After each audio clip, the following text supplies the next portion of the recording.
Hello student, welcome to Bhangra classes. कैसे हैं आप?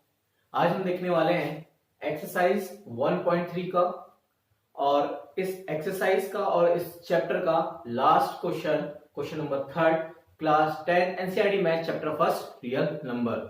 जैसे कि आप लोगों ने एक्सरसाइज 1.3 के इंट्रो में और एक्सरसाइज 1.4 के इंट्रो में पढ़ा है रैशनल नंबर्स और इरेशनल नंबर्स के बारे में।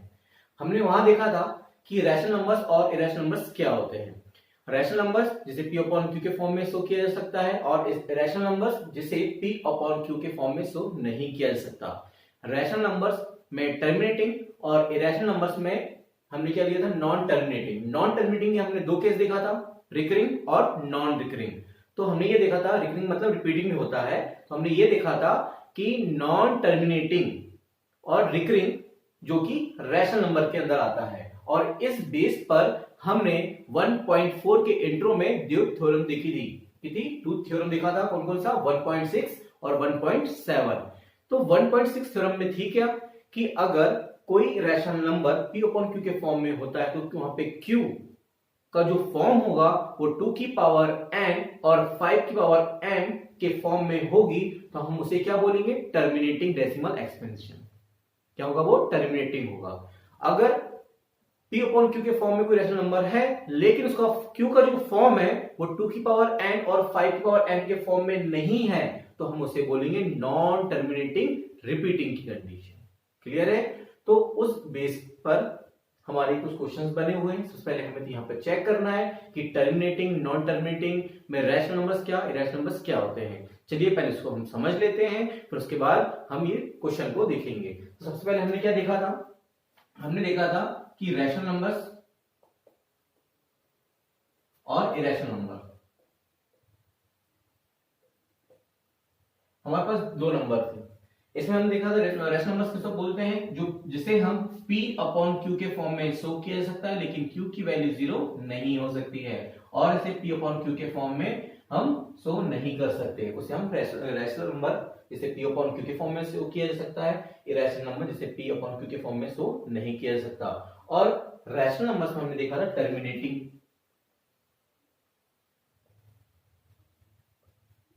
और इरेशनल में देखा था नॉन टर्मिनेटिंग। और इसमें हमने दो केस देखा था। नॉन टर्मिनेटिंग में दो केस था, कौन कौन से, रिपीटिंग जिसे हम रिकरिंग भी बोलते हैं, और नॉन रिपीटिंग। और इसे हमने 1.3 के इंट्रो में कुछ एग्जांपल के थ्रू समझा था, और 1.4 के इंट्रो में भी देखा था। तो टर्मिनेटिंग क्या होता था, तो टर्मिनेटिंग के हमने जो केस दिखाए थे कि टर्मिनेटिंग मतलब होता था, हमने बताया था कि जिसका रिमाइंडर 0 हो जाए, टर्मिनेट हो जाए मतलब स्टॉप हो जाए, उसमें कोई डेडेस का फॉर्म ना लगे। जैसे कि हमने आपको एग्जांपल लेके बताया था, हमने कुछ ऐसा एग्जांपल लिया था 125 का, 2 6 12,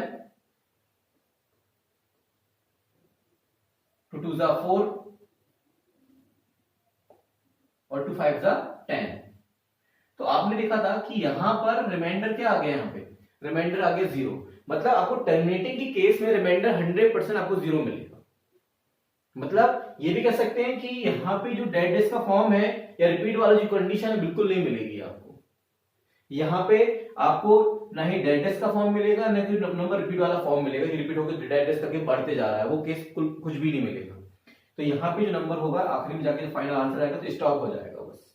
जैसे कि आपने देखा पॉइंट लगा, हमने देखा 2 5 10, तो यहाँ पे रिमाइंडर क्या आ गया, 0, ये टर्मिनेट हो गया। क्लियर हुआ? तो इसे हम क्या बोलते हैं, टर्मिनेटिंग। क्या बोलते हैं इसको, टर्मिनेटिंग कंडीशन। अब हमने यहां देखा था नॉन टर्मिनेटिंग। नॉन टर्मिनेटिंग का मतलब क्या होता है, नॉन टर्मिनेटिंग का मतलब ये होता है बढ़ते चले जाएगा।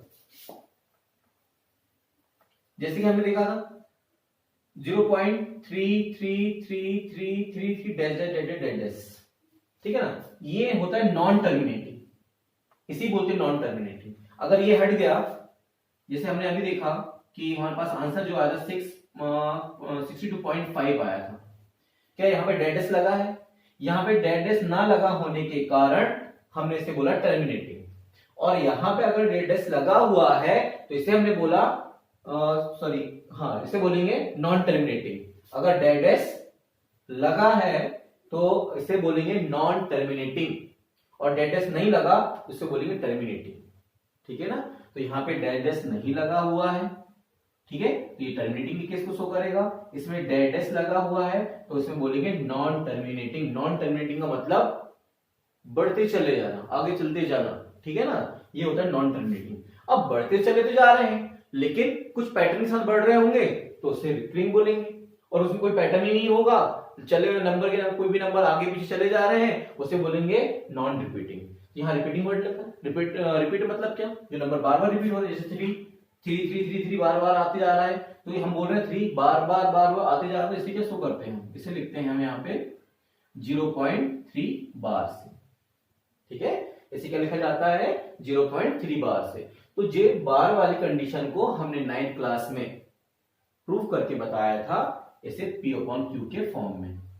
ठीक है ना, और जब P/Q के फॉर्म में हमने प्रूव करके बताया था तो इसे किस फॉर्म में बोलेंगे, जिसे P/Q के फॉर्म में रखा जाता है उसे क्या बोलते हैं, रैशनल नंबर। इसका मतलब नॉन टर्मिनेटिंग रिपीटिंग ये जो कंडीशन होगी वो किसको शो करेगी, रैशनल नंबर को।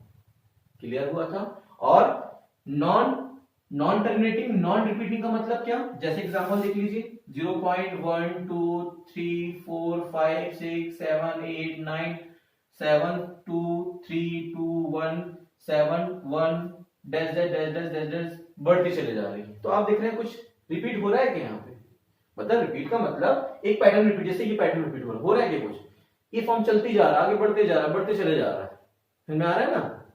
रिपीट का मतलब एक पैटर्न रिपीट होना चाहिए, जैसे 1 2 3 1 2 3 1 2 3 1 2 3 डैश डैश डैश, ऐसा रिपीट, एक pattern repeat. 0 3 1 0 3 1 0 3 1 0 3 1 dash dash dash, ऐसा पैटर्न रिपीट होना चाहिए कि सबके सीक्वेंस इक्वल मिले होंगे। या तो फिर ऐसा पैटर्न हो सकता है इसका, जैसे 0.4567 4 5 6 7 4 5 6 7, जिसे हम लिख सकते हैं 4 5 6 7 का बार, यहां पे लगा रहता है डैश डैश। ठीक है, ये जो कंडीशन है ये रिपीटिंग को बताती है, किसको, रिपीटिंग को, मतलब रिपीट हो रहे हैं ये बार बार नंबर, क्या हो रहा है, रिपीट हो रहे हैं, तो इसे बोलेंगे नॉन टर्मिनेटिंग रिपीटिंग। और इसे हमने बार वाले क्वेश्चन को P/Q के फॉर्म में प्रूव कर चुका है, और जिसे P/Q के फॉर्म में लिखा जाता है उसे हम क्या बोलते हैं, रैशनल नंबर। तो जिसके हमने 1.4 के इंट्रो में 2 केस देखे, किसके, रैशनल नंबर के, एक कौन सा, एक तो टर्मिनेटिंग और दूसरा देखा था नॉन टर्मिनेटिंग रिपीटिंग। इसका देखा थ्योरम नंबर 1.6 में हमने देखा था इसके लिए, और नॉन टर्मिनेटिंग रिपीट, क्योंकि दोनों ही केस रैशनल नंबर को शो करते हैं, तो हमने ये देखा था कि टर्मिनेटिंग का केस कब आएगा और नॉन टर्मिनेटिंग रिपीटिंग का केस कब आएगा, तो इसे देखा था थ्योरम नंबर 1.7 पर। ठीक है ना, तो इसमें क्या होता था, टर्मिनेटिंग की जो केस होता था उसमें जो Q की जो फॉर्म होता था, Q का जो फॉर्म होता था वो 2 की पावर n और 5 की पावर m के फॉर्म में आता था। अगर कोई रैशनल नंबर में Q का अगर फॉर्म 2 की पावर n और 5 के पावर m में आएगा तो वो 100% टर्मिनेटिंग को शो करेगा। ठीक है, अगर हमारे पास कोई रैशनल नंबर में Q का फॉर्म 2 की पावर n और 5 की पावर m के फॉर्म में नहीं आएगा तो वो नॉन टर्मिनेटिंग रिपीटिंग के फॉर्म को शो करेगा, जिसके बेस पर हमारे 1.4 का फर्स्ट क्वेश्चन हमने सॉल्व किया था। ठीक है, तो उसी पर बेस्ड अब हम ये क्वेश्चन करने जा रहे हैं। पहले हमें ये चेक करना है कि टर्मिनेटिंग नॉन टर्मिनेटिंग वाला केस होगा तो उसमें रैशनल नंबर्स होगा या इरेशनल नंबर्स, और रैशनल नंबर्स में Q के क्या क्या फॉर्म होंगे, Q के प्राइम फैक्टर क्या क्या हो सकते हैं उसको हम चेक करके देखेंगे, या उसमें यहाँ पे हम उसको बताएंगे। क्लियर हुआ, ठीक है ना। अगर आपको इसमें और अगर जानकारी अगर रैशनल नंबर्स के बारे में लेना है तो आप 1.3 के इंट्रो में देख सकते हैं और 1.4 के भी इंट्रो में देख सकते हैं। ठीक है, चलिए अब क्वेश्चन स्टार्ट करते हैं हम।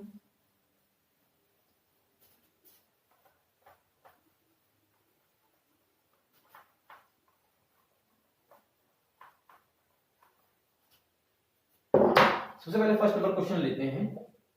तो पहले फर्स्ट नंबर क्वेश्चन आपको पहले चेक करना है 43.1 2 3 4 5 6 7 8 और 9 है। देखिए मैंने आपको यही चीज बताया था, क्या आपको यहां पर कोई नंबर बढ़ती हुई नजर आ रहा है 999333222 या कुछ यहाँ पे डैश डैश वाला फॉर्म लगा है? कुछ नहीं लगा। स्टॉप वाली कंडीशन दिख रही है, अभी हमने देखा था जो स्टॉप वाली कंडीशन आती है उसको हम क्या बोलते हैं, टर्मिनेटिंग। क्या कहा जाता है उसे, टर्मिनेटिंग। और टर्मिनेटिंग के केस में हमने क्या बताया था, टर्मिनेटिंग का केस किसको शो करता है, अभी हमने देखा था रैशनल नंबर को, जिसे किससे शो करते हैं, पी अपॉन क्यू के फॉर्म में शो किया जाता है। और पी अपॉन क्यू के फॉर्म में, टर्मिनेटिंग में, रैशनल नंबर में 1.6 थ्योरम में हमने ये देखा था कि क्यू का जो फॉर्म होता है टर्मिनेटिंग के लिए वो 2 की पावर n और 5 की पावर m के फॉर्म में होता है, तभी हमें आंसर टर्मिनेटिंग मिलता है। बस आपको वही बताना है। क्लियर हुआ? सबसे पहले आपने इस नंबर को देखा, चेक किया कि यहां पे इसका जो कोई डेड का फॉर्म नहीं आ रहा है, ठीक है ना, इसका मतलब ये हमारे पास टर्मिनेटिंग होगा। और टर्मिनेटिंग का मतलब हो जाएगा रेशनल नंबर, जिसे हम पी अपॉन क्यू के फॉर्म में लिखते हैं, ठीक है ना। सबसे पहले हम यही बताने वाले हैं यहां पे कि सिंस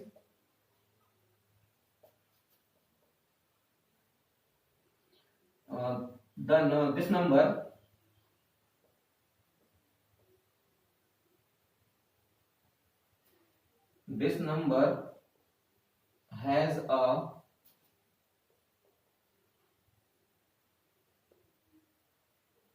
terminating, ठीक है, this number has a terminating, number क्या होगा, टर्मिनेटिंग। इसको और लिख देते हैं डेसिमल,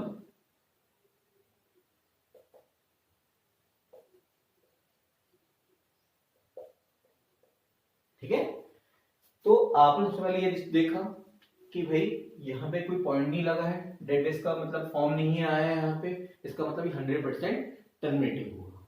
तो हम यहाँ जिस नंबर्स के बता दिए टर्मिनेटिंग, डेसिमल, एक्सपेंशन के फॉर्म में बता दिया इसे, ठीक है। और आपको अभी पता होगा जो टर्मिनेटिंग होता है उसे हम पी अपॉन क्यू के फॉर्म में लिख सकते हैं ना। तो यहाँ बता देंगे so it is a rational number,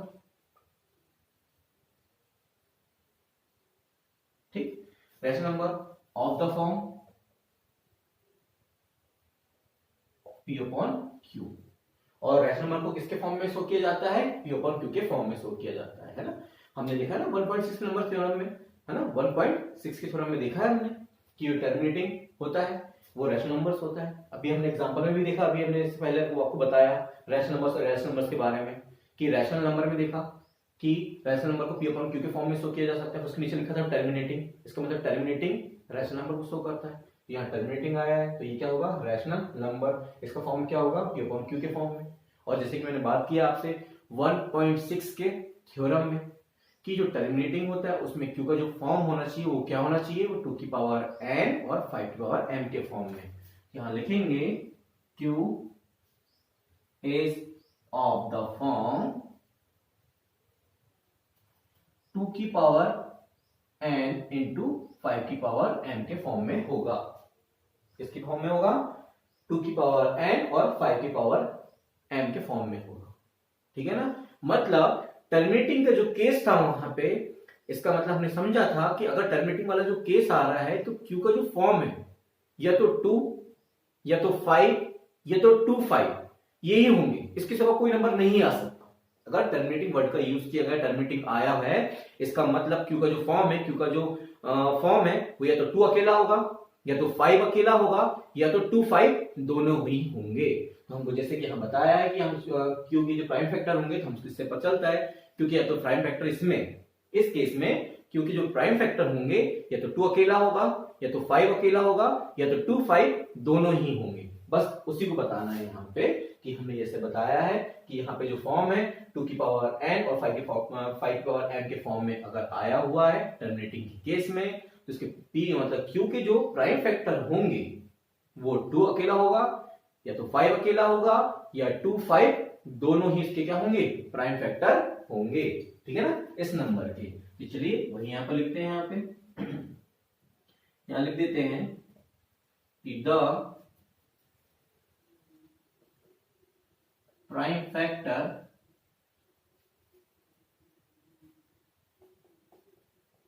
will be either 2 or 5 or both। देख लीजिए, हमने वही बताया कि भाई हमें पता है टर्मिनेटिंग के केस में जो क्यू का जो फॉर्म होना चाहिए वो 2 की पावर n 5 की पावर n के फॉर्म में होना चाहिए। तो हमने क्वेश्चन नंबर 1 में करके भी लिखा है, टर्मिनेटिंग और नॉन टर्मिनेटिंग रिपीटिंग के केस को क्वेश्चन नंबर 1 में सॉल्व किया 1.4 के, ठीक है ना। और आपने वहां देखा भी है कि टर्मिनेटिंग में जो केस आता है तो डिनोमिनेटर में या तो 2 अकेला होता था या तो 5 अकेला होता था या तो फिर 2 5 दोनों होते, इसके सिवा कुछ होता ही नहीं है। अगर इनके सिवा कुछ और नंबर आ गया तो वो नॉन टर्मिनेटिंग रिपीटिंग की कंडीशन को शो करेगा। क्लियर हुआ? इसलिए हमने यहां पे आंसर बताया, अगर क्यू का फॉर्म 2 की पावर n और 5 की पावर m के फॉर्म में आया है, इसका मतलब क्यू के जो प्राइम फैक्टर होंगे, है ना, प्राइम एक minute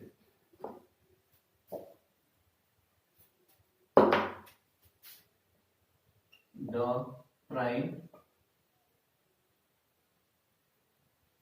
factor of Q, Q के जो प्राइम फैक्टर होगा या तो 2 होगा या तो 5 होगा या तो 2 5 दोनों ही होंगे, ठीक है ना।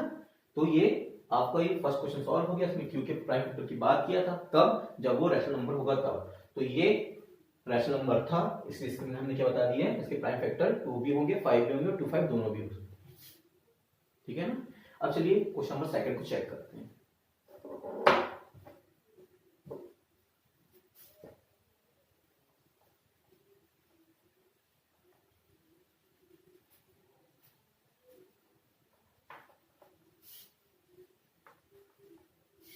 अब देखिए क्वेश्चन नंबर 2 को 0.120 1200 1200 1240 आ गए। तो क्या आपको यहाँ पे कोई पैटर्न एड्रेस तो लगा हुआ है, मतलब नॉन टर्मिनेटिंग केस तो आ रहा है। अब ये देखना है कि रिकरिंग है या नॉन रिकरिंग है, मतलब रिपीटिंग है या नॉन रिपीटिंग। अगर रिपीटिंग होगा तो रैशनल नंबर हो जाएगा और नॉन रिपीटिंग हुआ तो ये रैशनल नंबर हो जाएगा, ठीक है ना। ये डेटा के फॉर्म से आपको ये पता चल रहा है कि नॉन टर्मिनेटिंग है। क्या है? Non terminating. अब इसके फॉर्म को देख के हम ये चेक करेंगे कि रिपीटिंग है या नॉन रिपीटिंग है, ठीक है ना। रिपीटिंग मतलब आपको बताया था मैंने, एक फॉर्म में रिपीट होना, ठीक है ना, और नॉन रिपीटिंग मतलब इसमें कोई फॉर्म होना ही नहीं। चलिए चेक करते हैं हम यहाँ पे।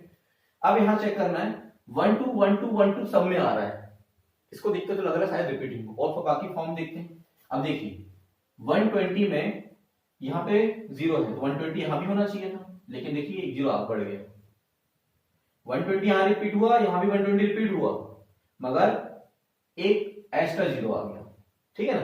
120 यहाँ भी रिपीट हुआ लेकिन 2 एक्स्ट्रा 0 आ गया। यहाँ पे 120 यहाँ पे रिपीट हुआ लेकिन यहाँ पे 3 एक्स्ट्रा 0 आ गया। क्या आप इसको रिपीट बोलोगे? रिपीट का मतलब कैसा होना चाहिए था? 120 120 120 120 120, तब इसे हम बोल सकते थे नॉन टर्मिनेटिंग रिपीटिंग, क्योंकि देखो एक फॉर्म में रिपीट हो रहा है 120 120 120 120, लेकिन यहां पे चेक करिए 120 आ रहा है, यहां 120 मगर 0 एक्स्ट्रा आ गया, फिर यहां पे 2 0 एक्स्ट्रा आ गया, फिर यहां पे 3 0 एक्स्ट्रा आ गया, तो इसलिए बोलेंगे नॉन टर्मिनेटिंग नॉन रिपीटिंग, ठीक है ना। इस केस में क्या आ जाएगा? नॉन टर्मिनेटिंग और नॉन रिपीटिंग। यहां लिख दे रहे हैं ये चीज।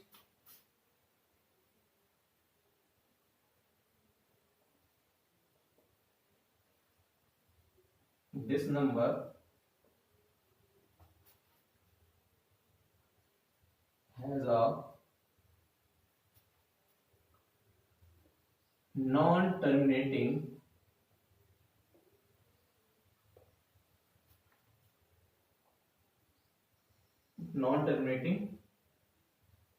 नॉन रिपीटिंग,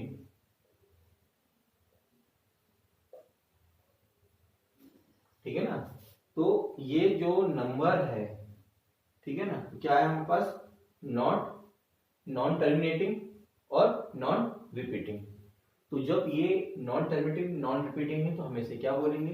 इरेशनल नंबर, ठीक है ना। इसे बोल दिया जाएगा 8 इज एन रैशनल नंबर। ठीक, हमने इसको रैशनल नंबर जो होगा उसी का क्यू के प्राइम फैक्टर देखना था। इरेशनल नंबर की तो बात ही नहीं की गई है, तो इरेशनल नंबर आया है, ठीक है ना, तो इसके हमें क्यू के प्राइम फैक्टर नहीं देखना, मतलब यही इसका फाइनल आंसर होगा। क्लियर हुआ? चलिए अब थर्ड नंबर क्वेश्चन देख लेते हैं इस बार।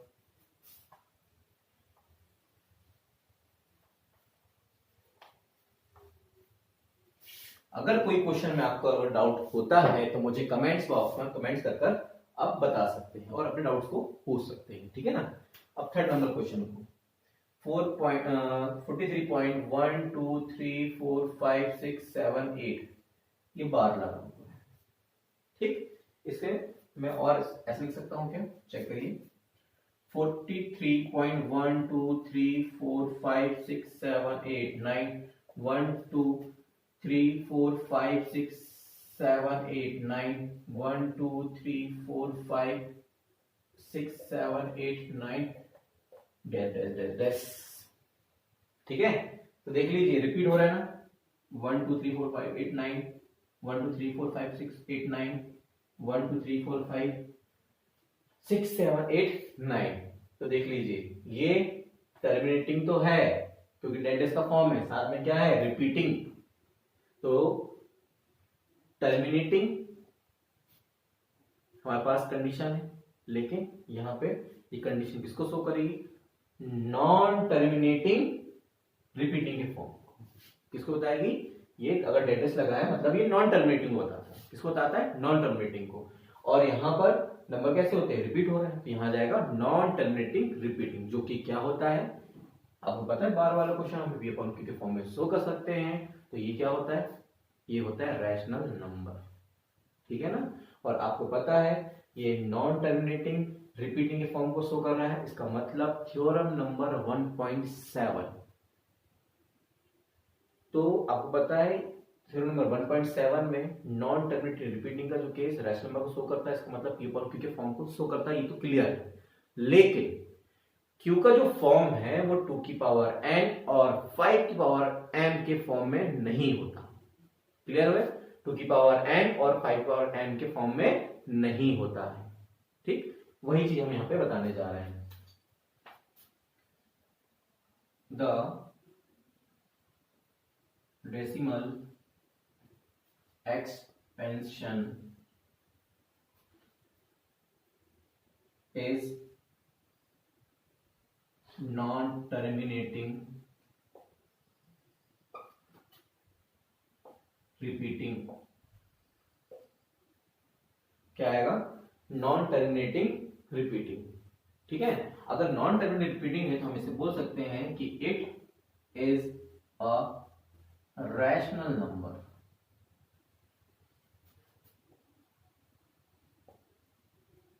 ठीक है ना, of the form P upon Q, इसे हम क्या कर सकते हैं, पी अपॉन क्यू के फॉर्म में शो कर सकते हैं। ठीक है ना, थ्योरम नंबर 1.7 को आप 1.4 के इंट्रो में देख सकते हैं कि नॉन टर्मिनेटिंग रिपीटिंग जो कंडीशन होती है वो रैशनल नंबर को शो करती है। जैसे कि हमने अभी भी क्वेश्चन करने से पहले, स्टार्ट करने से पहले थोड़ा सा जब हम इसका क्वेश्चन का इंट्रो ले रहे थे तभी हमने देखा था, आपने देखा था इसमें कि रैशनल नंबर, जब रैशनल नंबर के बारे में बता रहे थे हम, तो नॉन टर्मिनेटिंग रिपीटिंग किसको शो कर रहा था, रैशनल नंबर को, और रैशनल नंबर को पी अपॉन क्यू के फॉर्म में शो कर सकते हैं।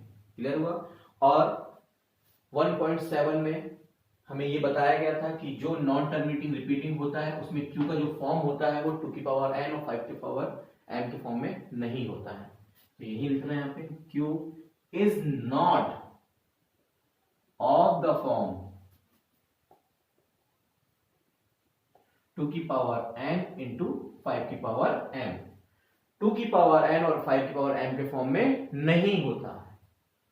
ठीक है, इसका मतलब Q के जो प्राइम फैक्टर होंगे ना वो 2 या 5 के साथ कोई और दूसरे नंबर भी इन्वॉल्व हो सकते हैं, मतलब कोई और फैक्टर भी उसके साथ हो सकते हैं।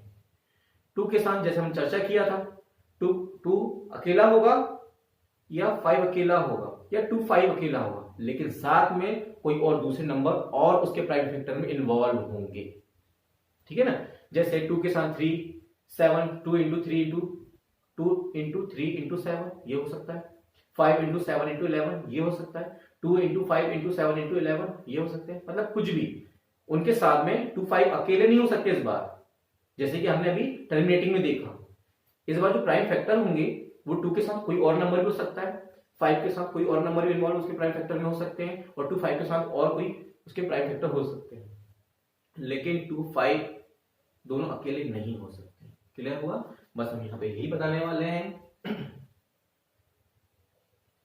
The prime factor of Q will also have a factor other than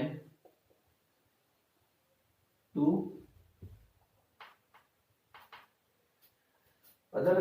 यहां देख लीजिए, अदर देन 2 और 5।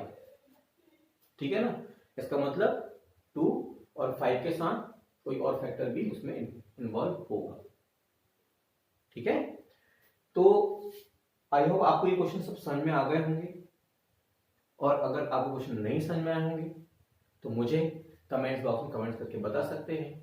इसके बाद हम next exercise 1 second chapter start करने वाले हैं। ठीक है ना? और सेकंड चैप्टर में हम देखेंगे पॉलिनोमियल्स क्या होते हैं,